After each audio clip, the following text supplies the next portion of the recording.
नमस्कार स्टूडेंट, मैं आपका अपना एक गुरु आपके बीच में। आज का जो चैप्टर है वो है सिंचाई एवं जल निकास। बहुत ही महत्वपूर्ण चैप्टर है ये, नंबर के हिसाब से भी, पेपर के हिसाब से भी और खेती के हिसाब से भी, यानी किसान भाइयों के लिए भी बहुत ज़रूरी है इस वीडियो को देखना। सिंचाई एवं जल निकास होता क्या है? सिंचाई आप जानते हो उमूमन खेत में पानी लगाना, इसी को आप सिंचाई कहते हैं। लेकिन सिंचाई की जो परिभाषा है उसके लिए याद रखिएगा कि वर्षा जल के अतिरिक्त कृत्रिम विधि द्वारा खड़ी फसल में या फसल लगे हुए खेतों में पानी देने की क्रिया को सिंचाई कहते हैं। इसमें वर्षा जल के अतिरिक्त और कृत्रिम, ये दो लैंग्वेज लगाइए, बाकी चाहे जैसे लिखिए।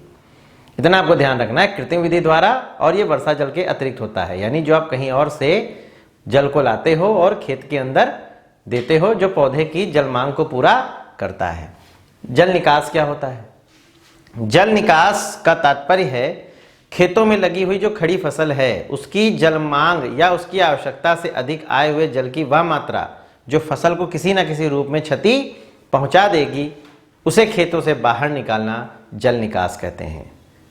ठीक है, यानी जल निकास का तात्पर्य है कि खेत से कृत्रिम विधि द्वारा जल को खेतों के बाहर निकालना, लेकिन यह वह जल होगा जो अतिरिक्त होगा। इसका मतलब ये नहीं कि जो पानी आ रहा है उसको बाहर निकाल रहे हैं। ठीक है, इस चीज को ध्यान रखेंगे। अब एक कॉमन क्वेश्चन पूछा जाता है या एग्जामिनर आपसे पूछ लेता है कि सिंचाई की नाली और जल निकास की नाली में अंतर क्या होता है, यानी जो सिंचाई है और जो ये जल निकास है इसकी नाली में क्या अंतर होता है। तो हमेशा याद रखिएगा, सिंचाई की नाली ऊंची होती हैं, उठाकर बनाई जाती हैं और ये स्थायी होती हैं, और जल निकास की नालियां गहरी होती हैं, नीचे से बनाई जाती हैं और ये अस्थायी होती हैं। ये दो पॉइंट बहुत ही इंपॉर्टेंट हैं और आप इसको कहीं भी इंटरव्यू में या वैसे बता देंगे तो आपको पूरे नंबर मिलेंगे। फिर से ध्यान रखिएगा, जल निकास की नाली उठाकर बनाई जाती हैं और ये स्थायी होती हैं, कभी कभी ये पक्की भी होती हैं, लेकिन ये अस्थायी होती हैं और ये हमेशा खेत में गहरी बनाई जाती हैं क्योंकि हमें खेतों से पानी बाहर निकालने के लिए प्रयोग किया जाता है।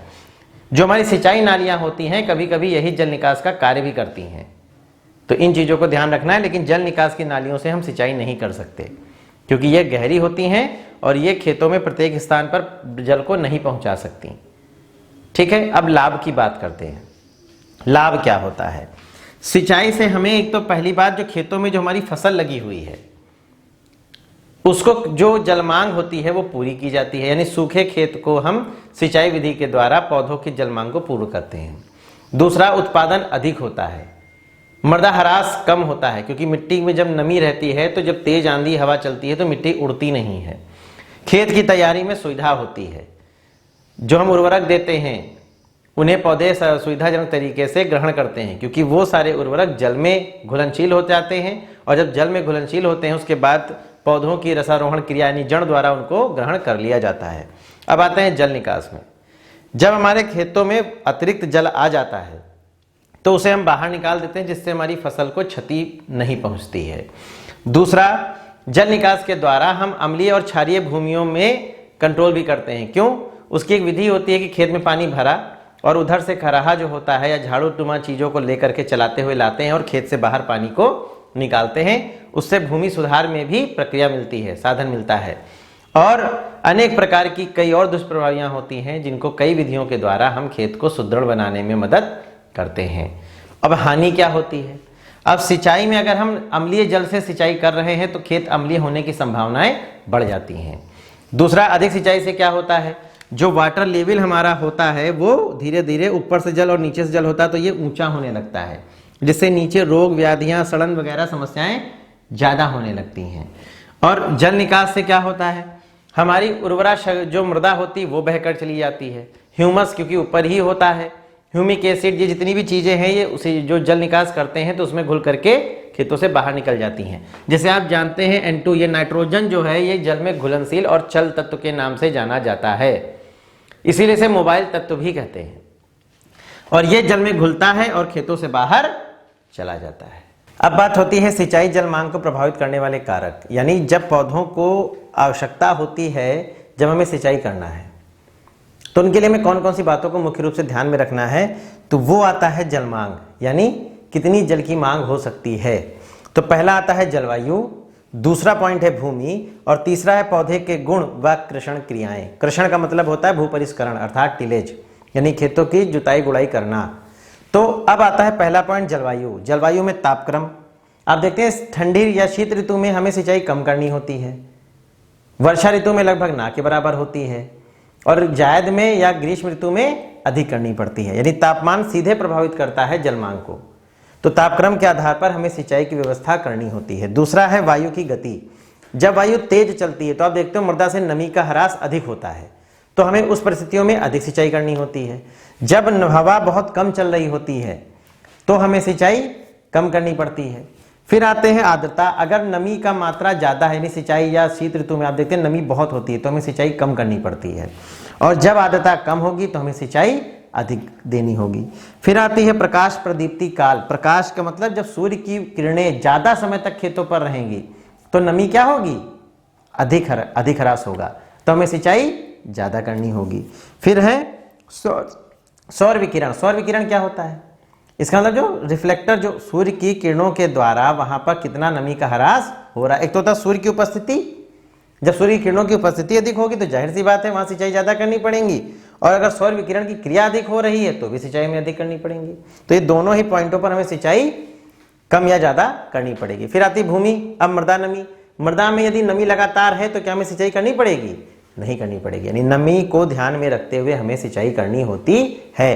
फिर आती है मृदा कार्बनिक। अगर मृदा में कार्बनिक पदार्थों की मात्रा अधिक है, यानी हम गोबर की खाद वगैरह या फसलों के अवशेष का ज़्यादा प्रयोग कर रहे हैं, तो हमें सिंचाई कम देनी होगी, क्योंकि ये कार्बनिक पदार्थ मृदा जल को क्या करते हैं, सिंचाई जल को या मृदा जल को अवशोषित करते हैं, अपनी ओर खींच लेते हैं और एकत्र करते हैं, जिसके पश्चात पौधे धीरे धीरे उनसे जल जो होता है लेना शुरू करते हैं। फिर मृदा संरचना। मृदा की संरचना कैसी है, वो टाइट है, बलुई है, दोमट है, कैसी है, चिकनी मिट्टी है, तो उस आधार पर वहां पर मृदा नमी या जल संरक्षण होता है और उस आधार पर हमें सिंचाई करनी होती है। फिर आता है लवणों की मात्रा। जहां लवण अधिक होंगे तो इसका मतलब क्या है, जल की उपस्थिति अधिक हो जाएगी, तो हमें सिंचाई कम करनी होगी। फिर अम्लीयता, वही चीज आ गई ना, लिक्विडिटी वहां पर है। फिर रंग।